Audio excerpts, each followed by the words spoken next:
बरान रहमत में एक बार फिर आप सभी को खुशामदीद। ब्रेक पर जाने से पहले डॉक्टर फराह, मैंने सवाल करना था आपसे कि ब्लड प्रेशर जो है वो किस वजह से होता है और हम इसको चूँकि घर के अंदर हैं तो कैसे कंट्रोल कर सकते हैं? अच्छा, बीपी हाई होने की बहुत सी वजूहात हैं, जिसमें सबसे बड़ी वजह वेट जिनका ज़्यादा होता है उनका बीपी लाजमी हाई होता है, चाहे वो एज कोई भी हो। आजकल हमारे पास पेशेंट आते हैं, चाहे वो बच्चे हैं, ज़्यादातर बच्चे हाई ब्लड प्रेशर और शुगर के मरीज़ बनते जा रहे हैं। उसका रीज़न ये है कि वो जंक फूड की तरफ जा रहे हैं। आजकल भी बंद होने के बावजूद भी ऑनलाइन चीज़ें मिल रही हैं। जैसे एक और ख़ास चीज़ मैं बताऊँ, ख़वातीन आजकल डिप्रेशन का ज़्यादा शिकार हो गई क्योंकि वो शॉपिंग नहीं कर पा रही हैं, ऑनलाइन उनको मिल सकते हैं। मुझसे कुछ लोगों ने सवाल किया था, जी आप कौन सा ब्रांड के कपड़े पहन रही हैं? मैं ऑक्स के पहन रही हूँ। ऑक्स ऑनलाइन आपको अवेलेबल होगा। ये एक डिप्रेशन का हल भी मैंने आपको बता दिया। दूसरा ये कि हाई ब्लड प्रेशर के लिए अगर आपको बहुत ज़्यादा देख रहे सामने वाले को गुस्सा आ रहा है या बीपी हाई हो रहा है तो फ़ौरन उसको 2 गिलास आप पानी पिला दें, क्योंकि ब्लड प्रेशर आपका जो शरियानें हैं वो टाइट तंग हो जाती हैं और खून की रवानी उनमें प्रॉपर नहीं हो पाती। आपका जो हार्ट है, जो दिल है, वो प्रेशर से खून नहीं पहुंचा पाता पूरी बॉडी को। इस वजह से आपको ठंडे ठंडे पसीने आने लगते हैं। इसको साइलेंट किलर इसलिए कहा जाता है क्योंकि इसकी कोई सिम्टम्स नहीं है, आपको पता नहीं चल पाता कि आपका बीपी हाई है या बीपी लो है। अच्छा, एक और चीज़ यहाँ मैं बता दूँ, काउंटिंग भी कर लेनी चाहिए कि अगर हम 10 तक गिनती गिन लें तो उससे भी शायद तो इसमें हर किसी को एक्सपीरियंस नहीं है। कुछ लोग नर्व्स के बारे के ज़रिए बताते हैं, कुछ आपको मशीन के ज़रिए बताते हैं। 120/80 आपका नॉर्मल में काउंट होता है, फिर एज के हिसाब से आपका जो बीपी है वो बताया जाता है। 150/80 नॉर्मल में काउंट होता है। 120 बिल्कुल ठीक। 120/80 अगर आपकी एज 40 है या 45 है तो 140 आपका नॉर्मल में काउंट किया जाएगा, वो हाई में नहीं होगा। फिर 150 हाई हो जाएगा, फिर जो 80 है वो 90 पे चला जाए या 100 पे चला जाए तो ये बहुत ज़्यादा होता है। समटाइम लोगों का 200-200 तक चला जाता है। तो मैं आपको बेहतरीन चीज़ बताती हूँ कि सबसे पहले तो आप 2 गिलास पानी लाजमी उनको पिला दीजिए। उसके बाद आप कोई दवा जो भी आप ले रहे हैं, अगर दवा मौजूद नहीं है, आजकल आपको पता है घर में ख़वातीन क्या जेंट्स का सारे खाने ही पका रहे हैं, तो उनके घर में आलू बुखारा तो आपको लाजमी मिलेगा, क्योंकि आलू बुखारा जो है ये अगर आपके पास कोई और चीज़ नहीं है, आलू बुखारा है, ये डायरेक्ट उनको दे दें, वो थोड़ी देर के लिए मुंह में रखें और इसका जो जूस है वो अंदर जाता रहेगा, बीपी उनका नॉर्मल होता चला जाएगा। लेकिन आप ईजी और कर देते हैं कि हमने 2 जवे यहाँ पे लिए इसके आलू बुखारा के। छोटी चंदन इसरोल भी इसको कहते हैं, बेहतरीन दवा है। इसकी स्टिक में ये आती है, डायरेक्ट स्टिक भी आपको मिले, वो आप पानी में डाल सकते हैं। इसका 1/2 टीस्पून इसरोल, छोटी चंदन 1/2 टीस्पून आप पानी में डालेंगे और सफ़ेद ज़ीरा, ये भी आपके घर से ही निकलेगा। सफ़ेद ज़ीरा आपने आधी चम्मच इसमें मिला दिया पानी में, मिक्स करके थोड़ी देर के लिए आप रख देंगे। छानने की ज़रूरत नहीं है, आप ऐसे ही इसको पी लेंगे। जो ज़ीरा है उसको चबा लेंगे और जो इसका आलू बुखारा है उसकी गुठली आप निकाल के वो आप खा लीजिए। इंशाल्लाह आप देखेंगे कि आपका बीपी बहुत जल्दी नॉर्मल हो जाएगा। एक और छोटी सी आपको चीज़ बता दूं, पुदीना आपके घर में मौजूद है, हरा धनिया आपके घर में मौजूद है और लहसुन आपके घर में मौजूद है। इसकी आप चटनी बना के रख लीजिए। किसी भी एज के बंदे को, लड़का है, लड़की है, बच्चा है, किसी को भी ये चटनी आप दे सकते हैं। उससे इंशाल्लाह आप देखेंगे कि आपका बीपी बहुत जल्दी नॉर्मल हो जाएगा। एक चीज़ मैं बता रही थी कि लोगों के घर में जो है वो बीपी का वो कहते हैं कि जी उनको समझ नहीं आता, अगर उनका हाई है वो समझते हैं लो है और वो नमक का पानी ज़्यादा पीते हैं, वो उनके लिए नुकसान है। अच्छा, बिल्कुल ठीक। वैसे जो कच्चा नमक जिसको कहते हैं कि वो किसी चीज़ पर भी डालकर खाने से नुकसानदेह है। जैसे मुझे नहीं पता कि मेरा बीपी अब मुझे हाई है और मैं समझ रही हूँ कि मुझे लो हो रहा है, क्योंकि उसके सिम्टम्स ऑलमोस्ट सेम होते हैं। हाई ब्लड प्रेशर में ये होता है कि आपको चक्कर आते हैं, दिमाग काम नहीं करता, आंखों के आगे अंधेरा आ जाता है, आपका हार्ट बीट बहुत तेज़ होती है, कानों में आपके हार्ट की आवाज़ें आएंगी, आप जहाँ भी हाथ लगाएंगे आपको लगेगा मेरा दिल धड़क रहा है। ये एक ख़ास इसकी अगर आप कह सकते हैं, अगर आप महसूस कर सकते हैं। लेकिन नॉर्मल लोगों को ये पता नहीं चलता कि हम उनको फील हो कि उनके कानों में दिल की धड़कनें आ रही हैं। तो नॉर्मल यानी अगर आपका बीपी लो है तो आप नमक का पानी पिए या आप बॉयल एग ले सकते हैं। लेकिन आपको नहीं पता वो अगर हाई है और आपने नमक का पानी पिया, तो आप, हमारे पास ऐसे पेशेंट आते हैं जो 200 पे करके आ जाते हैं एक नमक का पानी पी के। तो ये मैं मना बस ये इस चीज़ में बहुत एहतियात बरतनी मेरे साथ चाहिए। एक बार ऐसे हो गया था। आपके हमारी साथ ऐसा नहीं हुआ? हमारी वालदा जो कि लो होता था तो वो नमक डाल के पीती थी। मैंने सिर्फ ये सोचा था कि ब्लड प्रेशर में नमक डाल के पिलाते हैं, उनको हाई था और मैंने नमक डाल के पिला दिया था। हमारे एक शायर है मज़हर साहब, तो लेकिन फिर डॉक्टर ने बताया कि इनको लो था। मुझे उस वक्त आइडिया नहीं था, बहुत पहले की बात ये बताया। आपने बड़ी एक इम्पॉर्टेंट बात छेड़ दी फरहान। हमारे यहाँ अब्बास भाई, मैं आपसे पूछना चाहूँगी कि बहुत सारे लोग ऐसे हैं जो टोटके या जो दवाइयाँ उन पर सही असर करती हैं, वो सोचते हैं कि दूसरे को भी वही चीज़ दे देनी चाहिए, जबकि हर बॉडी का अपना एक रिस्पॉन्स होता है, अपना एक सिस्टम होता है। बिल्कुल, बिल्कुल। तो ये भी प्लीज़ इस बारे में भी ज़रूर बताइएगा। और ब्लड प्रेशर को कम करने के लिए और कौन सा नुस्खा है आपके पास? बिस्मिल्लाहिर्रहमानिर्रहीम। आपने सही कहा, बिल्कुल हर बॉडी का अपना अलग मिजाज है। 4 किस्म के दुनिया में मिजाज हैं और नहीं पता चलता हर आम आदमी को कि उस बॉडी का क्या मिजाज है। और हर मुल्क के रहने वाले लोगों का भी मिजाज अलग होता है, क्योंकि वहाँ पर इन्वायरमेंट कुछ और होता है, वहाँ के दरख्त कुछ और होते हैं। ज़रूरी नहीं जो पाकिस्तान में बूटियाँ पैदा होती हों, जड़ी बूटियाँ, वो दूसरे किसी मुल्क में भी वही पैदा होती हैं, नहीं। वहाँ की ज़मीन के हिसाब से, क्योंकि हर ज़मीन का भी मिजाज अलग है, हर मुल्क की ज़मीन का भी मिजाज अलग है। सिर्फ इंसानों का मिजाज अलग नहीं है, ज़मीन का मिजाज अलग है, हवा का मिजाज अलग है, पानी का मिजाज अलग है, दरख्तों का मिजाज अलग है, जड़ी बूटियों तक का मिजाज अलग है। और आपने ये सही कहा, ज़रूरी नहीं है कि हर दवा इंसान को सूट कर जाए। लेकिन जैसे कि अभी इन्होंने अर्ज़ किया था, इन्होंने फरमाया था कि आलू बुखारा जो है वो बेहतरीन नुस्खा इन्होंने बताया इमाम मूसा काज़िम अलैहिस्सलाम ने। मौला ने उस वक्त 1300-1400 साल पहले बताया। मौला ने फरमाया कि आलू बुखारा खुश्क, आप उसको ऐसे मुंह में रखिए और उसको खाना शुरू कर दीजिए आराम से। मतलब आप इसको चूसते भी रहें तो ठीक है, थोड़ी देर के बाद आपका ब्लड प्रेशर डाउन हो जाएगा। मैंने सैकड़ों लोगों को बताया, बहुत परेशान थे कि हाई ब्लड प्रेशर हो गया, क्या करें। मैंने कहा आलू बुखारा मुंह में रखिए और टॉफ़ी की तरह से उसको चूसिए, ब्लड प्रेशर डाउन हो जाएगा। अच्छा, इमाम जाफ़र सादिक अलैहिस्सलाम ने एक जगह फरमाया, मौला ने फरमाया कि किशमिश 21 दाने, सुर्ख किशमिश 21 दाने रात को धोकर और उसको आप थोड़े से पानी में भिगो के रख दीजिए और सुबह निहार मुँह वो 21 दाने किशमिश खा लीजिए। मौला ने फरमाया कि आपका ब्लड प्रेशर नहीं बढ़ेगा, बुलंद फिशार खून का मर्ज आपको परेशान नहीं करेगा। अच्छा, एक जगह इमाम अली अलैहिस्सलाम ने फरमाया, क्योंकि मैं तिब्ब नबवी और तिब्ब अहले बैत के दोनों के नुस्खे देता हूँ लोगों को, तो इमाम अली अलैहिस्सलाम का एक जगह नुस्खा है कि ये जो सत्तू है ये खून के हैजान को कम करता है। जो खून का हैजान होता है ना, उसमें हैजानी कैफियत पैदा हो जाती है। तो मौला ने फरमाया कि सत्तू को इस्तेमाल कीजिए।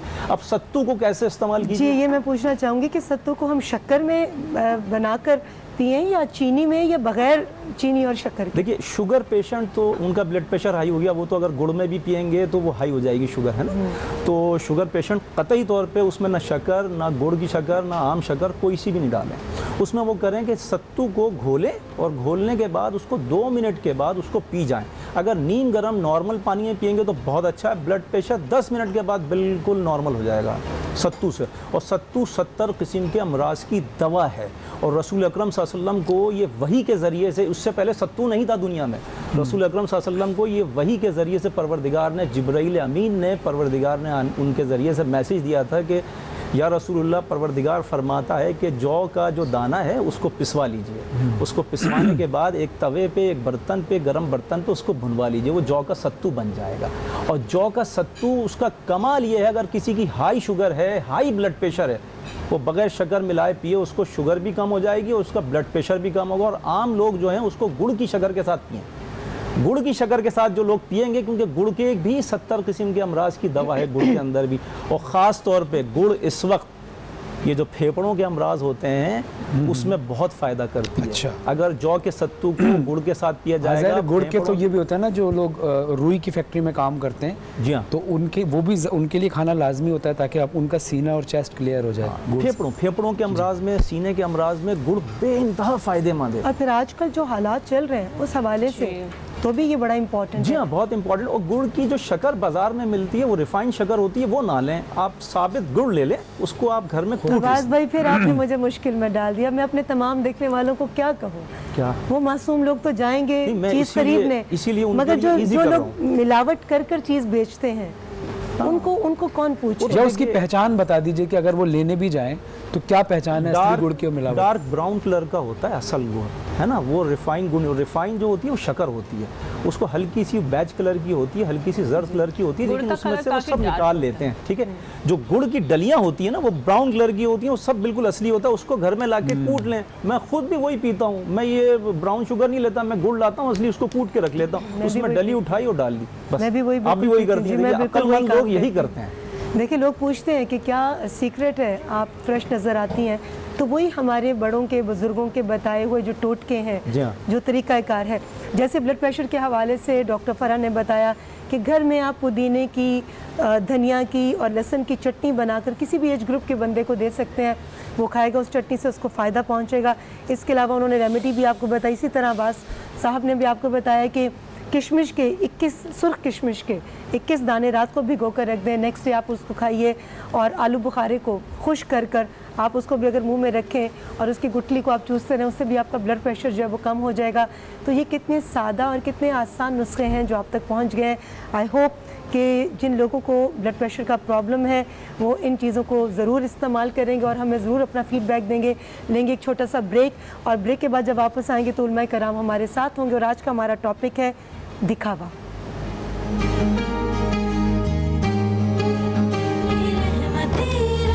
तू बड़ी सखी है फातिमा, तू बड़ी सखी है फातिमा, रोटी तेरे हाथ की पकी, रोटी तेरे हाथ की पकी, अर्श तक गई है फातिमा, तू बड़ी सखी है फातिमा, तू बड़ी सखी है फातिमा, तू बड़ी सखी है फातिमा, तू बड़ी सखी है फातिमा। ज़ोहर किबला शेर सुनिएगा ज़रा, मीर सजाद साहब लिखते हैं। सखी है फातिमा, आई है हसन द वक्त ज़ग़ार, आई है हसन द वक्त ज़ग़ार, असर पढ़ रही है फातिमा, तू बड़ी सखी है फातिमा, तू बड़ी सखी है फातिमा, तू बड़ी सखी है फातिमा। अच्छा अच्छा जी, ये बेटा मौलाना साहब की तरफ से एक तोहफा है आपके लिए, लीजिए, सलामत रहिए, शुक्रिया। मौला और इज्जत दें आपको। इलाही आमीन, इलाही आमीन। जज़ाकल्लाह, माशाअल्लाह, माशाअल्लाह। वो हम इतना खो गए कि माशाअल्लाह बेटी ने इतना प्यारा पढ़ा है कि बहुत अच्छा हम कलाम भूल ही पढ़ा गए कि हमने आगे क्या बोलना है, क्या नहीं बोलना। बेटा आपने बहुत बहुत प्यारा कलाम पढ़ा है, और इतने मोहब्बत से, इतनी सी उम्र में इतना प्यारा कलाम पढ़ा है आपने, माशाअल्लाह माशाअल्लाह। कितने अरसे से पढ़ रही हैं आप? मैं माइक पास ला कर बोलो। पढ़ रही हूँ, हो गए काफ़ी दिन हो गए। 2 साल हो गए? जी जी। 2 साल से पढ़ रही हो? जी। माशाअल्लाह। माशाअल्लाह, और जज़ाकल्लाह। मीर सज्जाद साहब का इन्होंने कलाम पढ़ा और बहुत अच्छा, इनकी सोशल मीडिया पे भी बहुत वायरल हुआ इनका, इन्होंने कलाम पढ़ा, वालिया बतूल ने, माशाअल्लाह माशाअल्लाह, जज़ाकल्लाह। वालिया बहुत अच्छा पढ़ा, खुश रहें आप, सलामत रहें। और वालिया बेटी का नाम वालिया जी, माशाअल्लाह। हाँ, इनका नाम वालिया है, माशाअल्लाह माशाअल्लाह जी, बिल्कुल। वो बेटी के नाम से आपको एकदम हमें बाली सकीना भी याद आ मुझे जाती इनको है। देख के वाली सकीना याद आ गई, माशाअल्लाह। माशाअल्लाह, सलामत रहें बेटा आप, और जज़ाकल्लाह आपके वालिदैन पर कि जिन्होंने इतनी प्यारी तरबियत आपकी की है माशाअल्लाह, इतनी छोटी सी उम्र में। इसका भाई भी बहुत अच्छा पढ़ता है, वो भी बहुत कम सिन है। जी, जी, जी। बहुत अच्छा पढ़ता हुसैन है। जरी। जी हाँ जी। अच्छा माशाअल्लाह, हुर जज़ाकल्लाह हुसैन जज़ाकल्लाह। इनका भाई हुर बहुत अच्छा। जी, इस वक्त उलमाए कराम के साथ हमारी गुफ्तगू का सिलसिला शुरू होगा। हमारे साथ हैं तारुफ आप करवाएंगे। सैयद और जी नकवी साहब हमारे हैं। साथ मौलाना सैयद औन मोहम्मद नकवी साहब हैं और मुफ्ती नूर रहमानी साहब हैं। आपको खुशामदीद कहते हैं, आप रोज़ हमारी रहनुमाई के लिए तशरीफ़ लाते हैं। अल्लाह सलामत और रीमा साहब आपसे कुछ सवालात करेंगे और आप हमारी रहनुमाई फरमाएंगे। जी सवालात बहुत सारे हैं अलामा साहब और मुफ्ती साहब, और जैसे कि आप लोगों को मालूम है कि इस वक्त हमारा मुआशरा जो इतनी ज़्यादा इंतशार का शिकार है, उसके पीछे जो वजह है वो दिखावा है। क्योंकि हम लोग जो लोगों को दिखाते हैं उसकी वजह से ये नहीं सोचते कि कितने लोग कॉम्प्लेक्स में मुब्तला होकर कितनी तेज़ी के साथ गलत रास्तों की तरफ चले जाते हैं। तो आज का टॉपिक हमारा दिखावा है, और मेरा पहला सवाल अलामा साहब आपसे है कि दिखावा किसे कहते हैं? देखिए दीन की रोशनी में जी दिखावा हाँ, किसे कहते हैं? बिस्मिल्लाहिर्रहमानिर्रहीम। जिसे आप दिखावा उर्दू ज़बान में फरमा रही हैं, वो अरबी में अर्रिया यानी रियाकारी, जिसे कहते हैं कि अंदर कुछ और बाहर कुछ, ज़ाहिर कुछ और बातिन बातिन कुछ। कुछ। इसीलिए कहते हैं कि अल आमाल बिन्नियात, अमल का दारोमदार नीयत नीयत पर है। लेकिन अगर आपकी नीयत खालिस नहीं है, नीयत में दिखावा है, तो इसका मतलब है कि आपका अमल जो है वो काबिल कबूल नहीं है। लिहाजा आज बहुत अच्छा मौजू आपने रखा है कि हमारे यहाँ देखा देखी बहुत है, कंपटीशन बहुत है। जी। अगर उसने मिसाल के तौर पे ये काम ऐसा किया है तो मैं उससे बढ़कर ऐसा करूं। लेकिन यहाँ थोड़ा सा एक फ़र्क अर्ज़ करूँगा कि रियाकारी, हिर्स व तमा नेक काम में जायज़ है।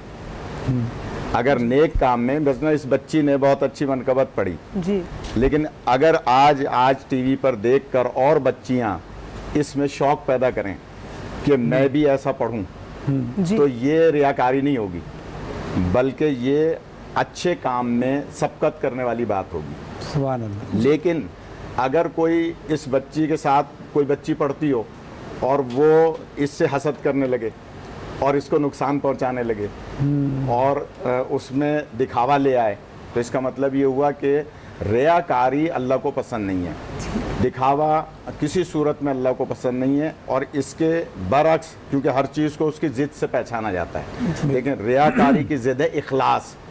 अगर आपके आमाल में इखलास है तो वो अमल अल्लाह की बारगाह में कबूल है। इसीलिए इमाम जाफ़र सादिक अलैहिस्सलाम फरमाते हैं कि नीयत का ज़्यादा सवाब है अमल की बनिस्बत। तो पूछने वाले ने पूछा कि मौला उसने तो सिर्फ नीयत की है, अभी अमल किया नहीं, आप फरमा रहे हैं उसका ज़्यादा सवाब है। तो उसकी मिसाल फरमाते हैं कि अगर नीयत खालिस थी और एक बंदा रात को सोते वक्त ये नीयत कर ले कि मैं तहज्जुद की नमाज़ पढ़ूंगा, नीयत उसकी खालिस थी, उसमें कोई दिखावा रियाकारी नहीं थी, क्योंकि ये अल्लाह और बंदे वाली इबादत है, सही। रात की इबादत है। लेकिन वो सो गया, उसकी आंख नहीं खुली, तहज्जुद नहीं पढ़ी, नीयत खालिस थी, तो अल्लाह ताला उसको पूरे तहज्जुद की नमाज का सवाब अता फरमाएगा। सुभान अल्लाह। जज़ाकल्लाह, क्यों कि जज़ाकल्लाह। उसमें रियाकारी नहीं थी, उसमें इखलास था, और एक एक सांस उसका इबादत में शुमार किया जाएगा। लिहाजा मैं गुजारिश करूंगा कि आपने बहुत अच्छा ये मौजू रखा है, इसके अभी और बहुत से गोशे आएंगे, लेकिन बुनियादी चीज़ है कि अगर आप अल्लाह की खातिर नहीं कर रहे, किसी हाकिम की वजह से कर रहे हैं, किसी गोया अपने से बड़े बॉस की वजह से कोई आप इबादत कर रहे हैं, तो इसका मतलब यह है कि वो रियाकारी वाली इबादत अल्लाह को पसंद नहीं है। सुभान बेशक अल्लाह। बेशक। माशाअल्लाह, गुफ्तगू का सिलसिला जारी है, इस वक्त लेंगे एक छोटा सा ब्रेक। ब्रेक से वापस आएंगे तो मुफ्ती साहब से पूछेंगे क्या दिखावे की भी किस्में होती हैं।